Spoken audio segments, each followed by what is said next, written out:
I never thought the day would come when I'd be standing outside my own mother's party, holding a gift I'd spent 3 hours picking out, only to be turned away like a stranger.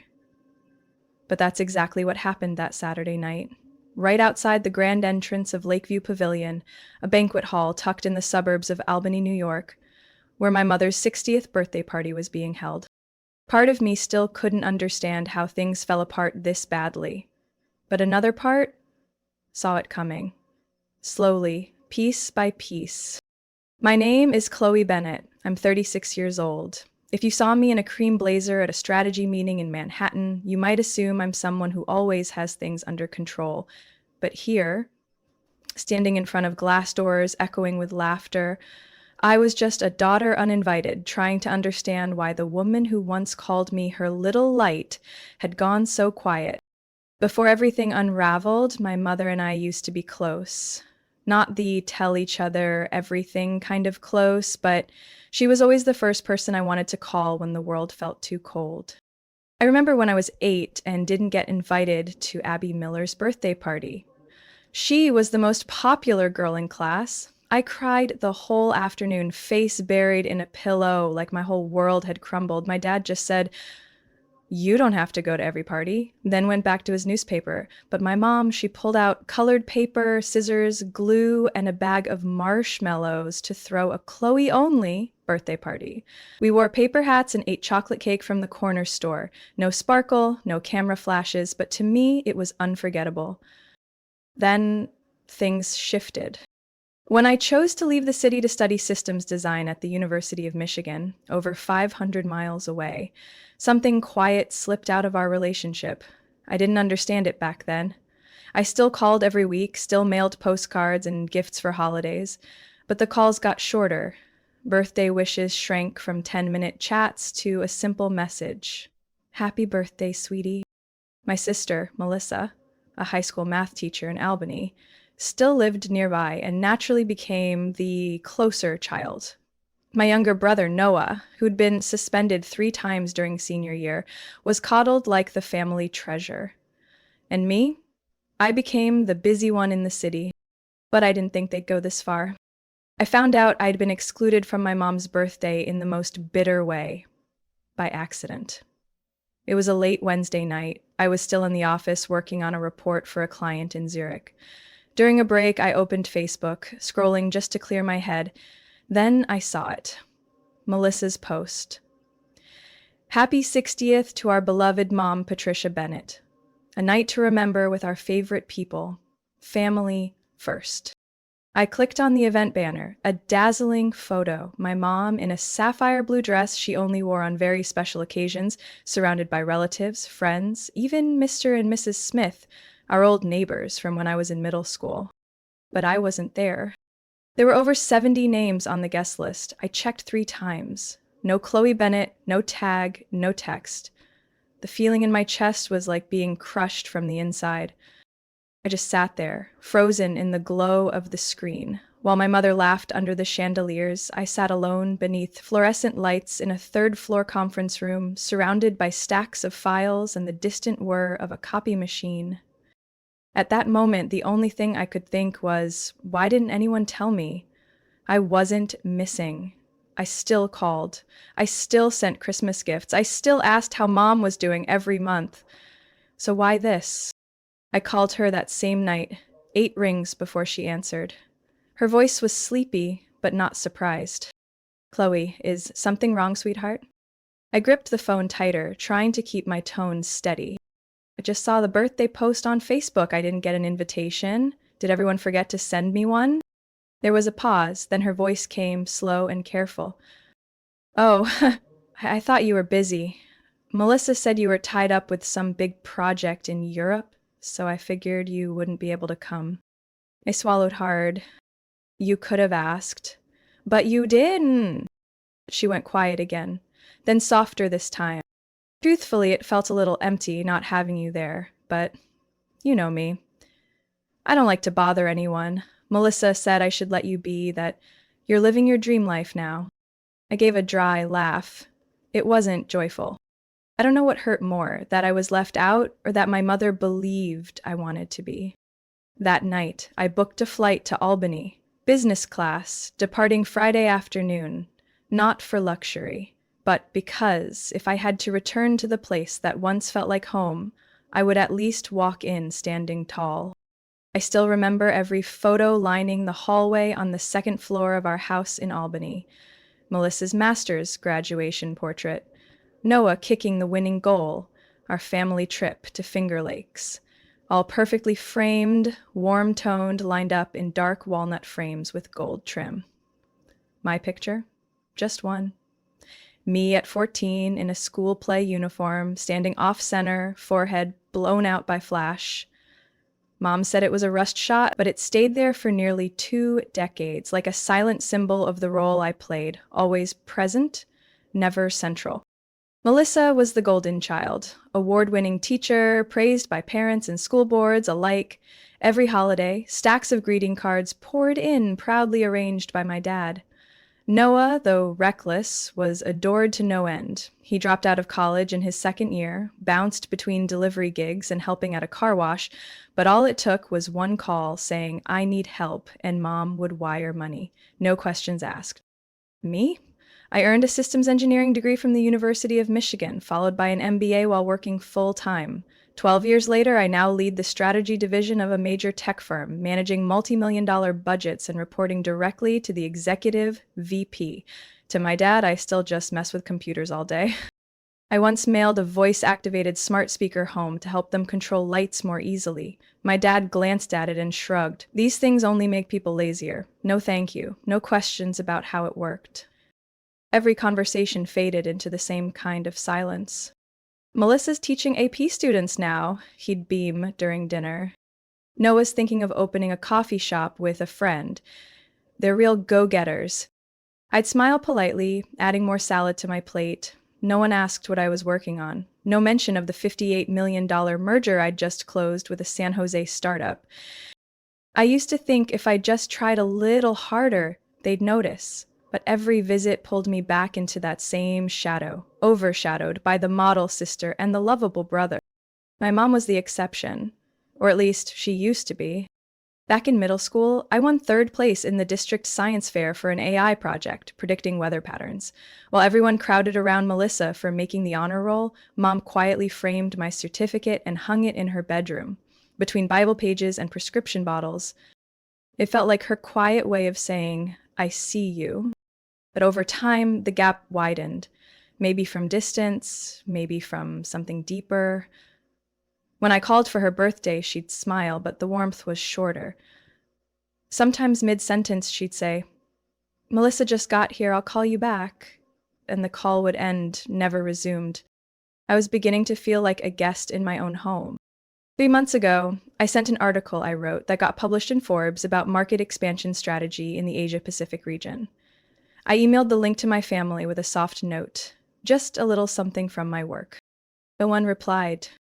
4 days later, my dad sent a message to the family group, a photo of Melissa being appointed chair of the school's teachers board. Each time that happened, it felt like a part of me quietly shut a door and locked it. I didn't resent them. I just gradually learned not to expect, not to wait for Dad to ask about the projects I was launching at our Singapore office. Not to hope Mom would praise me for paying off my student loans 18 months early. Not to expect anyone in the family to repost my achievements like they did with Melissa's. But that coldness, even though familiar, didn't hurt any less when I realized I was missing from a major moment, my mother's 60th birthday. I had thought, even if I wasn't the child they talked about the most, I was still part of the family. And yet, not even a formal invitation came. No text, no call, just a sparkling photo on Facebook, as if an entirely new world had been created, one I no longer belonged to. The next morning, I got the only message about the party, from Noah. "You're really not coming? Melissa said you were busy with overseas projects." I replied briefly. No one asked if I was free. No response. I spent the entire lunch hour walking around the park near my office, trying to understand what made my parents believe I didn't care. Maybe because I didn't make it to Sunday dinners, or hadn't joined Thanksgiving for 3 years due to international travel. Or didn't handwrite holiday cards like Melissa always did. That I was there for every emergency call, wired money to Noah when his car got stolen during spring break, helped Dad file his taxes online when he didn't know how to create an IRS account. I did all of that, quietly, without asking for recognition. Maybe I was too good at not complaining and they forgot I had feelings too. Friday afternoon, I stepped off the plane in Albany with a gray suitcase and a gift box wrapped in emerald silk paper in my hand. It was drizzling lightly outside. The air was chilly, but my heart felt colder. I took a cab to a hotel near the banquet hall, checked my outfit, then set an alarm for the next morning. My mother used to say, "Chloe, you don't have to be the best, just be yourself." I used to believe that, but standing between two children, constantly embraced and celebrated, I started to wonder, what does being myself even mean in this family? At 7 a.m. the next morning, I sat in front of the mirror in my hotel room, soft light filtering through white curtains casting shadows across my fully made-up face. The sapphire silk dress was hanging behind the door, and my low heels sat neatly beside my suitcase. Every detail had been thought through, not to be flashy, but to say clearly, I am not defeated. My phone vibrated softly, a text from Melissa. "I hope you come today with a good attitude, Mom. Doesn't need more stress." No greeting, no looking forward to seeing you, just a command wrapped in fake sweetness. I didn't reply. My job taught me how to read between the lines, how to tell the difference between a warning and a genuine request. In my world, where dozens of million-dollar decisions are made every week, ambiguity is the enemy. Yet in this family, everything slipped across the surface like truth was too dangerous to touch. I work at Helix Corp, a tech company headquartered in Midtown Manhattan. My current title, Director of Global Strategy. 245 employees under my supervision, 4 offices stretching from San Francisco to Berlin. Last year, I was nominated to the parent company's strategic leadership group. On paper, I'm the embodiment of the American success story. But at home, all I ever heard was, "Chloe only sends gifts to check a box, not like Melissa. She's here every day." Melissa once said to me in Mom's kitchen, slicing apple pie without looking up from her phone, "You live in meetings and conferences across Asia and think a few postcards and imported chocolates are enough to be called a good daughter?" I didn't respond, because responding meant arguing, and arguments in my family were never conversations. They were court trials. And I was always the one convicted in absentia. My father was more direct. During a dinner 2 years ago, he tapped his wine glass and looked at me like I was some creature from another planet.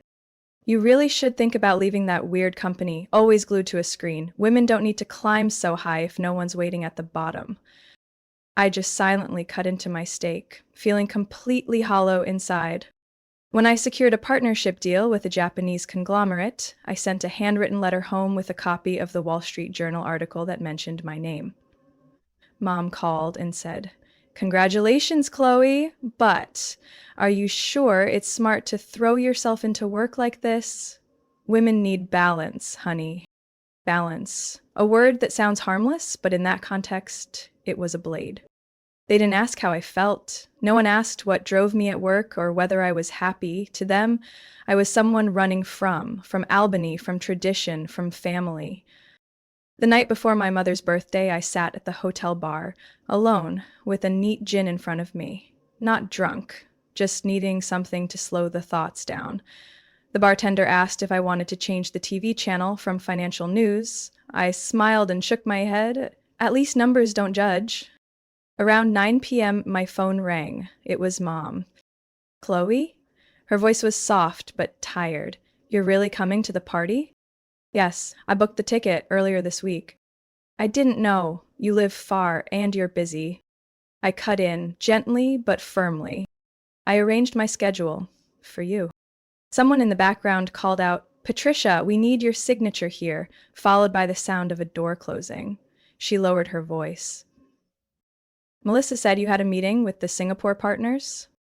"Yes, but that's next week." She went silent for a moment, then whispered, "At first I thought you wouldn't come, so I let Melissa handle the planning." Now, things feel a bit complicated. I didn't ask what complicated meant. I knew. Complicated meant I wasn't expected, that my spot had already been filled, that my presence disrupted the story they'd been telling about me all along. Early that morning, I stood by the third-floor hotel window, watching Washington Park Lake shimmer in the gentle spring light. Everything was so quiet, so still, too quiet compared to my mind. I didn't know exactly what would be waiting at that party, but I was sure of one thing. I would walk in as myself, a woman who had faced judgment, dismissiveness, and a family that never believed she was worthy of the place she earned. I arrived exactly on time, 11:30 a.m., sunlight spilling over the lawns of Albany, where the Lakeview Pavilion glistened with glass walls and echoed with cheerful voices. My sapphire silk dress clung gently against the early spring chill.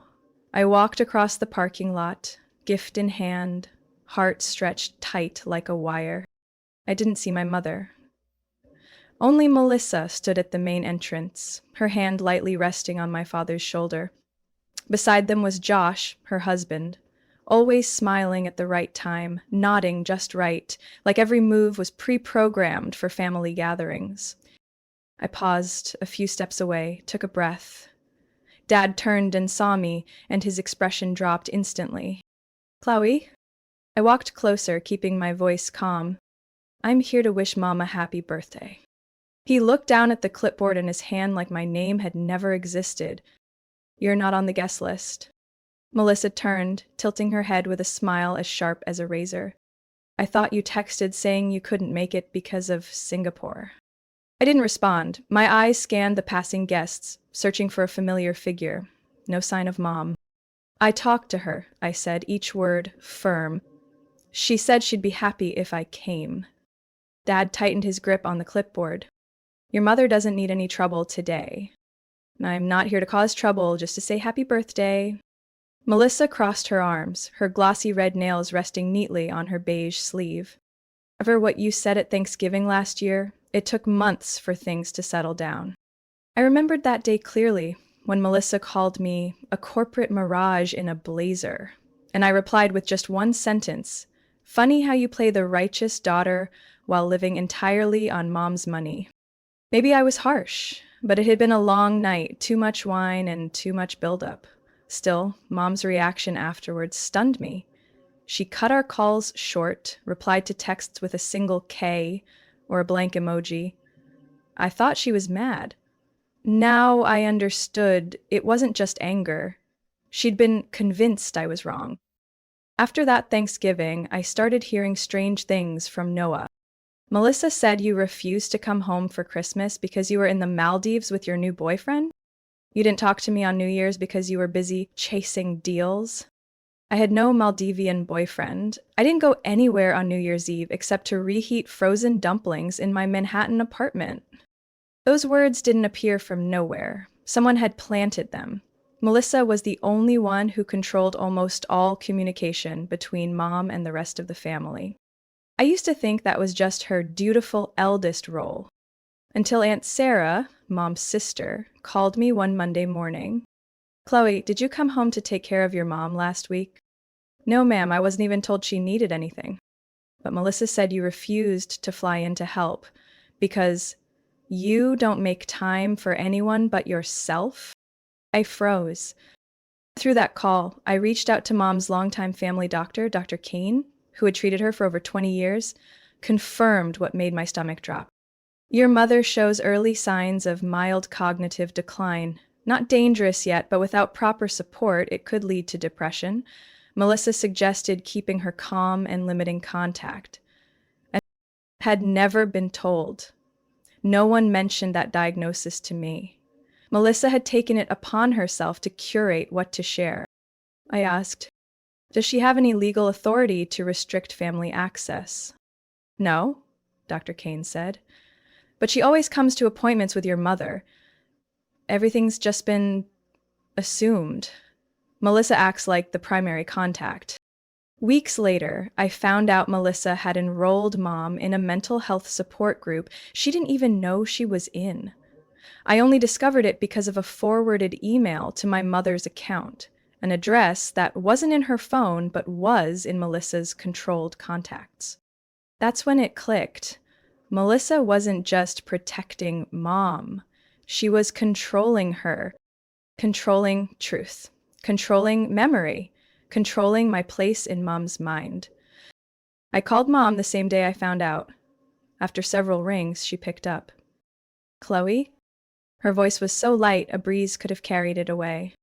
I just wanted to ask, are you okay, Mom? A pause. Then she answered, Melissa said, you're very busy. You don't need to worry about me. I bit my lip, gripping the phone. Not Melissa. It's me. Can you listen to me, Mom? Yes, go ahead.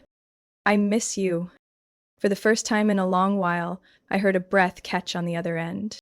I miss you too, but I thought you didn't want to be part of the family anymore. Who said that? A sigh, soft, vague. Melissa said you chose to leave, chose work, chose your own life. You just wanted peace. I leaned back, staring at the hotel ceiling, feeling like someone had erased me from the memory of the woman who gave me life. That's not true, Mom. I always wanted to be part of it. She didn't reply. But I heard pages turning. Maybe a desk calendar, then a small question. Barely a whisper. What day is it today, honey? I paused. Saturday, Mom. Your birthday. Silence. Then a soft, awkward laugh. Oh, I thought it was Thursday. I looked at the gift in my hand. That feeling of being invisible became real pain. My mother was slowly forgetting, not just because of time, but because the memory of me had been overwritten, replaced with a version someone else had authored. The front lobby of Lakeview Pavilion shimmered in the noon sunlight like a thin layer of gold. I stepped onto the white stone stairs, my palms damp despite the 52-degree weather. In my hand was the gift wrapped in emerald satin, tied with a silver silk ribbon, just like the brooch Mom once said was a family heirloom lost during a 2001 move. It had taken me 3 weeks to track down a matching one from a collector's shop in Seattle. The sliding glass door opened, not by staff, but because my father had just stepped out, holding an A4-sized guest list, his face expressionless. Chloe? I'm here to wish Mom a happy birthday. I offered a polite smile, keeping a professional distance, though this wasn't a corporate event. He looked me up and down, his eyes pausing at my gray high heels, then glancing at the gift box. No compliment, no familiar gesture. Your name's not on the list. I tilted my head slightly, stepping back half a pace. I spoke to Mom on the phone. She said she'd be happy to see me. Your mother didn't plan the event directly, Melissa did. She said you weren't coming. Just behind him, the door cracked open a few inches. Through the sheer white curtain, I caught glimpses. An older man pouring wine, 2 women in pastel dresses exchanging dishes. To the left stood a name board, celebrating 60 years of love, Patricia Bennett, with lilacs lining both sides of the golden text. I lowered my voice. I only want to say happy birthday. I won't disturb anyone. Everyone inside is part of your mother's daily life, not someone who ships a gift through FedEx and disappears for 8 months. His voice wasn't loud, but each word was sharpened like a knife. My breathing quickened, partly from anger, partly from hurt. The door slid open completely. Melissa appeared, hair swept into a low, classic bun, wearing a blush pink dress, identical to the one Mom wore at Aunt Sarah's wedding. She walked over slowly, as if the stage had just called her name. What's going on? Chloe showed up, Dad said curtly. She's not on the list. Melissa widened her eyes, the surprise on her face bordering on theatrical. Oh, wow, you really came? I thought you understood that family atmosphere tends to make you suffocate. I tightened my grip on my purse, lips curling into a thin smile like a mint wrapper. No need for theatrics. Mom confirmed it with me. She wanted me here. Maybe she just didn't want to say no. You know how she avoids confrontation. I'm a little more direct. She turned to Dad, lowered her voice, but loud enough for me to catch every word. Given what happened at Thanksgiving, I think today should remain peaceful. I frowned. You're afraid she'll hear the truth? What truth? That you value quarterly KPIs more than the woman who gave birth to you? I stepped back, ready to turn away, but glances from inside hit me like 100 invisible stage lights. An elderly man whispered to his wife. A woman in a yellow dress chuckled behind her hand while looking my way. I recognized them, Mr. and Mrs. Simmons, our former neighbors. Next to them stood the Hughes couple, who attended my 11th grade birthday party. Melissa kept her voice soft. You really thought you'd be welcomed after criticizing Mom. I didn't reply. I simply handed the gift box to my father, trying not to let my hand shake. Please give this to her. He took it without looking at me. You should leave. This is your Mother's Day, not one to reopen old wounds. The door closed. No thank you. No one called after me. I stood still for 3 seconds, then turned, walking back toward the car. The shoe started cutting into my left heel, but I didn't stop. The parking lot was empty except for the echo of my heels on concrete. I opened the car door and slipped inside. The door shut with a dry click, like sealing the lid on an urn. My heart pounded. My chest tightened. Mascara began to smudge. I reached for a tissue, but my hands weren't steady enough to wipe it properly. I sat in the rented black car, staring through the windshield at the trees by the lake. 2 sparrows darted past and landed on a branch across the road. It was strangely peaceful, while inside my head a storm raged in silence. My phone buzzed, a text from an unknown number. Are you Chloe Bennett? If so, I think we need to talk. I stared at the sender. Ethan Hale. Underneath it read, Product Development, Helix Core. I was still sitting in the car, eyes locked on the screen showing a message from a stranger. Are you Chloe Bennett? If so, I think we need to talk. The name underneath made me pause. Ethan Hale, Product Development, Helix Core. I typed back, yes. I just got turned away from my mother's birthday party. Is this work? Less than a minute later, my phone rang. I answered without thinking. Chloe, this is Ethan. Ethan Hale. My brother's Melissa's boyfriend. Dylan? I stayed silent. His voice sounded familiar, though we'd never spoken directly. Maybe we'd crossed paths at the office, or through project team emails. Sorry if I'm intruding, Ethan said, voice lower now, but I was standing pretty close when your dad stopped you. That scene wasn't right. I leaned my head back against the seat, my palms damp with cold sweat. Wasn't right is putting it mildly. Can you roll down your window? I'm standing right outside your car. I jumped slightly, looked to the right. Sure enough, a tall man in a light shirt stood beside the passenger window. His brown hair was neatly combed, his eyes uncertain, not judging, not pitying, just real. I pressed the button. The window slid down, letting in a breeze laced with the soft scent of lilacs from the nearby lawn. I'm not sure if you remember me, Ethan said. I work at the same company, product development team. I nodded slightly. I didn't expect to see you here today, and I definitely didn't expect to watch you get shut out of your own mother's birthday. That sentence wasn't meant to comfort. It sounded like a bitter truth spoken aloud. I turned to him, trying to stay calm. Why are you reaching out? I think you should know a few things about Melissa. I unlocked the passenger door and pushed it open slightly. Get in. Say it clearly. Ethan sat down and buckled his seatbelt. I turned to face him. What do you know? He hesitated for a few seconds. Last night I was at the dinner, preparing for today's party. Melissa, your dad and Dylan sat together for over 10 minutes. I didn't catch the whole conversation, but there's one thing I remember word for word. I didn't blink. What was it? If Chloe shows up, we'll handle it as discussed. She's used to being controlled by her schedule anyway. She won't find a way to cut in. My body stiffened. She's painting me as a stranger? Not just that. Melissa constantly tells Dylan, you're arrogant, stuck up like the whole world revolves around you. See? She said that to you? Ethan looked straight at me. I had my earbuds in. She didn't know I worked at the same company as you. Took a deep breath. Anything else? Ethan nodded. Melissa said you refused to take your mom to the hospital during a mild heart episode last year. I whipped around. What? I didn't even know that happened. I figured. When I asked Dylan, he just said it was a family matter and not something to discuss. I gripped the steering wheel tighter. He's manipulating my mom's memory. Could be. I was quiet for a moment. Why are you siding with me? You're dating my brother. Not taking sides. I'm standing by the truth. I turned back, eyes fixed on the lake behind the restaurant. The glare off the water hit the car window like salt against skin. You can prove what I'm saying is true, Ethan said. During the strategy meeting next month at work, I'm ready to back you up. I don't need backup in a boardroom. I need it in front of my mother.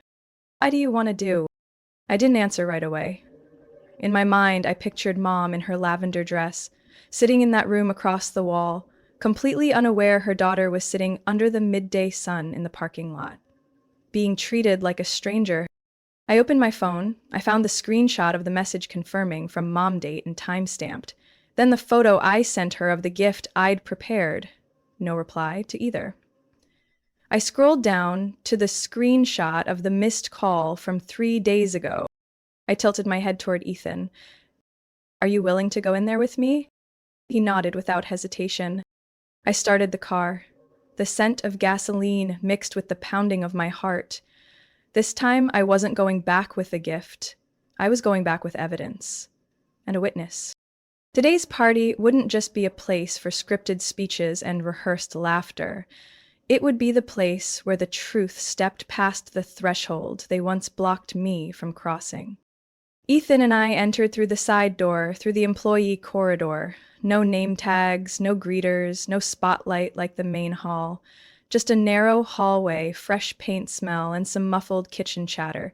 But my heartbeat grew louder with each step on the tiled floor.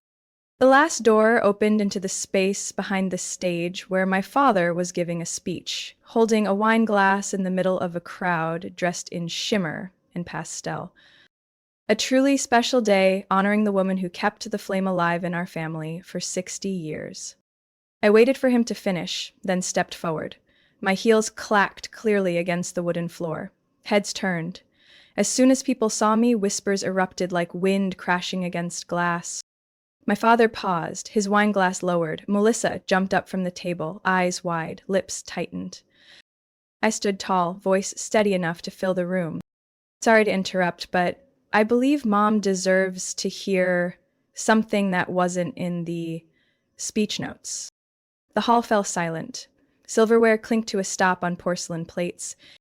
My mother, in a lavender dress, silver hair softly curled, sat at the head table, her expression shifting from surprise to concern. I walked forward, eyes locked on hers. You once asked why I missed so many important moments. Today I'll answer. Not because I was too busy, but because I was pushed out. My father cut in. Chloe, this isn't the place to... I raised a hand to stop him, eyes still on my mother. Do you remember me calling on Monday to confirm I'd be here? She nodded slowly. Yes. I turned my phone toward the crowd, showing the message exchange with my mother, including the photo of the gift I had prepared. Then, did you know that the very next day the guest list was reprinted without my name? Her eyes blinked rapidly. She looked around, searching for some explanation from my father and Melissa. I went on. Did you know that while you were recovering, the person managing your medical files never once updated me? That Melissa told everyone I refused to take you to the ER because I was in a meeting? Melissa stepped forward, cutting in. I only repeated what you used to say. I turned to face her directly. You said I called Mom a burden, that I just sent gifts and vanished, when you knew very well I called every week, sent care documents, and even paid half the hospital bills. Ethan stepped beside me. He looked directly at my mother. Fresha, my name is Ethan Hale. I work in product development at Helix Core. You probably don't know me, but I've heard quite a lot from your daughter Melissa. Most of it false, especially about Chloe. The entire room felt like it had lost air. My mother turned to Melissa. You told people that Chloe didn't care about me? Melissa froze. Her voice turned small. I just didn't want you to feel worse. You were already under enough pressure. You made things up? My mother's voice trembled. You told me Chloe refused to see me, that she said I was useless? I just. Melissa looked over at Dad, almost begging. Dad, say something. My father cleared his throat, avoiding everyone's gaze. I just wanted to protect your special day. Mom spoke through clenched teeth. By pushing my daughter out of the celebration, I stepped closer to her. I'm not here to blame you. I just want you to know I never abandoned you. But someone else has been speaking on my behalf, saying things I never said, and those words drove you away from me. She stood from her seat. Her eyes were wet but steady. Chloe, I'm so sorry. I shouldn't have listened to others instead of trusting my own heart. Melissa cut in quickly. So now you're blaming me? No, Mom replied firmly. I'm facing the truth. No one spoke, no clinking silverware, no whispers, just the sound of 60 people breathing as if witnessing dust finally brushed off old memories. Mom turned back to me, her voice softer. Will you stay? I looked around. The faces that once looked away were now watching closely, not necessarily with compassion, but no longer with disdain. If you want me here, I'm not going anywhere. She pulled me into a hug, gentle like she was afraid to break something fragile, left unattended too long. Behind me, Melissa stepped out, phone in hand, moving quickly. My father stood still, gaze pulled into some blind corner of his mind. Ethan leaned in quietly. They all saw it now? I gave a small nod, but I didn't need everyone. Just my mother. And the moment she realized I'd never truly left, just been pushed aside, nobody asked for the music to stop, but the entire celebration slipped into a natural silence after the confrontation. My mother gently took my hand and led me into a side room off stage, a small guest room with velvet-covered sofas and a crooked painting on the wall. The door closed behind us, shutting out the stunned crowd. Inside, my father leaned against the wine cabinet, eyes avoiding mine. Melissa stood near the window, shoulders stiff like someone cornered. I sat down, keeping distance from everyone, trying not to clench my fists. My mom broke the silence. We can't keep going like this. A family where everyone remembers things differently, is it still a family? Dad crossed his arms, voice hoarse. I was just trying to keep things peaceful. I didn't want drama during my wife's birthday party. Peace, I said, meeting his gaze, was a mask. Underneath it, avoidance, denial, and buried wounds. Melissa pushed off the windowsill, her voice sharp. You always talk like you're the only one who's been hurt. I've been here for Mom these past 3 years. I've taken her to appointments, cleaned her house, sat with her when she forgot to take her meds. You send orchids and emails and think that's enough? Mom turned to her. But you don't have the right to speak to me for your sister, or to rewrite my memories like your own personal narrative. I nodded slowly. I don't deny Melissa's care, but it doesn't give her the right to sever the connection between me and Mom. Words I never said were repeated until they felt real, and that false reality destroyed trust and love. Dad looked over at me. I didn't realize you were holding all of this in. Because no one listened when I spoke, I answered. Or they twisted my words to benefit someone else. The air felt taut, stretched thin. Then Mom exhaled, her voice low but clear. If we still want to move forward together, something has to change, starting today. She looked at me.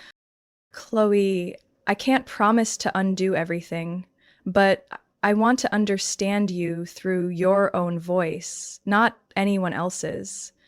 Will you let me? I nodded. She turned to Melissa. And you? Can you step out of the caretaker role and accept that you can't control everything? Melissa stood still for a long moment, then nodded slightly, eyes brimming. I didn't know you remember the things she did. I thought you'd forgotten. I was scared that the more you remembered her, the more I'd disappear in your eyes. My sister looked at my sister. The jealousy she'd carried for so long had eaten away the part of her still capable of vulnerability. I understood that. I couldn't forgive it yet, but I understood. I pulled out my phone, opened my notes app, and read a list. I want 3 things. First, no one speaks on my behalf unless I confirm it myself. Second, if there's conflict, we handle it directly without middlemen. Third, I'm asking all of us to attend family therapy at least once a month for the next 3 months. I'll cover all the costs. No one objected. That afternoon, I left the party quietly. My mom walked with me all the way to my car. She hugged me, longer than she had in years. 2 months later, she booked a flight to Boston. She wanted to stay a week, tour my office, meet my friends, and see the life she used to think was cold. On Tuesday morning, she sat in a small conference room on the 16th floor of Helix Corps, listening to me present next quarter's strategy to the regional directors. After the meeting, she said only one sentence. I understand why you can't come home every weekend, but I'm proud that you didn't trade yourself away just to please others. A few weeks after her visit, I received an email from the board of directors. I had been nominated for the position of Vice President of International Markets. Not because of profit margins, but for my ability to connect people during difficult times. Ethan texted a congratulations along with a fist bump emoji. Since that day, we've kept in touch, respectfully. Not because we've stopped caring, but because we both needed space to rebuild ourselves after that intense confrontation. Dad started emailing me, nothing long, but usually including a tech article or economic newsletter. An awkward, yet sincere way of saying he's trying to step into the world he once refused to see. Melissa began therapy. I found out from Mom, not through social media. From now on, every piece of information comes to me the way it's supposed to. In November, I invited everyone to Boston for Thanksgiving dinner. Mom agreed immediately. Dad accepted too, although he added, as long as there's none of that dill-glazed salmon from last time. Noah arrived late, carrying homemade pecan pie, the first time he'd ever baked. Melissa confirmed via email, and actually showed up. No heavy makeup, no excuses, just my sister sitting beside me, wrapping a gift for Mom after dinner. That evening didn't come with dramatic scenes, no speeches, no tears on the dinner table. Just warm food, real people, genuine presence, and a once empty space that no longer felt cold. Mom raised her glass. Thank you, Chloe, for not giving up on this family, even when we thought you had gone too far to come back. I clinked my glass with hers. I was never gone, I just needed someone to open the door and let me back in. Chloe's story is a powerful reminder that sometimes people don't leave their family because they stop caring, but because they were pushed out of the place they once belonged. Silence, manipulation, and misunderstanding can quietly build a wall, but truth, when spoken at the right moment, has the power to unravel even the most broken ties. Chloe didn't return to be forgiven. She came back to reclaim her rightful place, a daughter who never stopped loving, only forgotten for far too long. What do you think about Chloe's journey and how she faced her family? Share your thoughts in the comments below. Don't forget to follow the channel for more heartfelt stories and meaningful lessons about family in the episodes to come.